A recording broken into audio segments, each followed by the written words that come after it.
si l'on veut corriger passablement des épreuves d'imprimerie, il faut se délivrer du sens, des constructions, de l'enchaînement, enfin de tout ce qui intéresse, de façon à percevoir les mots pour eux-mêmes, et dans leur structure usuelle. Souvent, l'on découvre la faute après avoir lu la phrase, par un regard distrait et jeté du coin de l'œil. Lire en remontant n'est pas un mauvais moyen. De toute façon, il faut revenir à percevoir les mots comme des objets.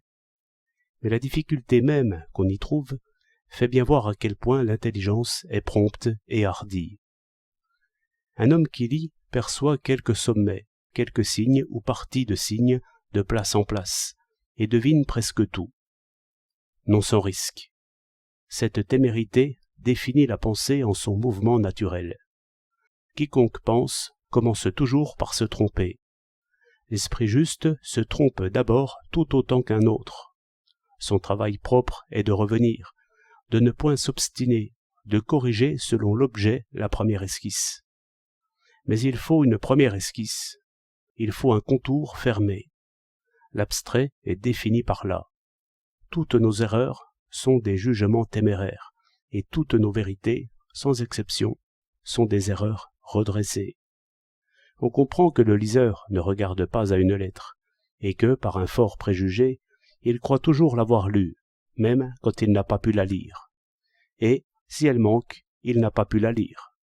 Descartes disait bien que c'est notre amour de la vérité qui nous trompe principalement, par cette précipitation, par cet élan, par ce mépris des détails, qui est la grandeur même. Cette vue est elle-même généreuse, elle va à pardonner l'erreur. Et il est vrai qu'à considérer les choses humainement, toute erreur est belle. Selon mon opinion, un sot n'est point tant un homme qui se trompe qu'un homme qui répète des vérités, sans s'être trompé d'abord comme ont fait ceux qui les ont trouvées.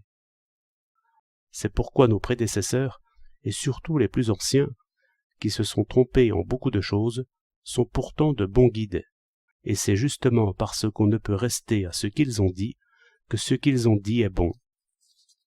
Revenant à la lecture, je dirais que le progrès des parties au tout et des éléments à l'ensemble n'est peut-être pas naturel autant qu'on croit, et c'est peut-être perdre temps que vouloir montrer l'alphabet d'abord. On a observé que l'enfant apprend plus aisément à écrire qu'à lire, mais cette remarque ne conduit encore à rien. Il faudrait rechercher si la pratique de l'écriture ne ralentit pas le travail de la lecture, qui est certainement, de tous les travaux humains, le plus long et le plus difficile. L'enfant lit peut-être alors comme il écrit, une lettre après l'autre, et reste perdu dans ce détail. Et il se peut que ce travail ingrat lui donne pour toujours une marche boiteuse, car c'est à lire que l'esprit prend son allure. Allant même plus loin, je dirais qu'il ne manque pas d'esprits qui épellent les problèmes, et qui pensent toute leur vie par lettres et syllabes, sans assembler jamais. J'ai eu cette chance d'apprendre à lire sans qu'on ait su comment. Ainsi, j'appris l'alphabet quand je savais déjà le sens de beaucoup de mots. J'entends de mots imprimés. Si l'on mettait hardiment cet exemple en système, en dressant l'enfant à suivre au doigt une histoire que l'on lui lirait, je crois qu'on vaincrait en presque tous ce bégaiement sur les lettres, qui explique le contraste, si souvent remarqué, entre la pensée lisante et écrivante et la libre invective. Belle folie, raison pauvre et laide.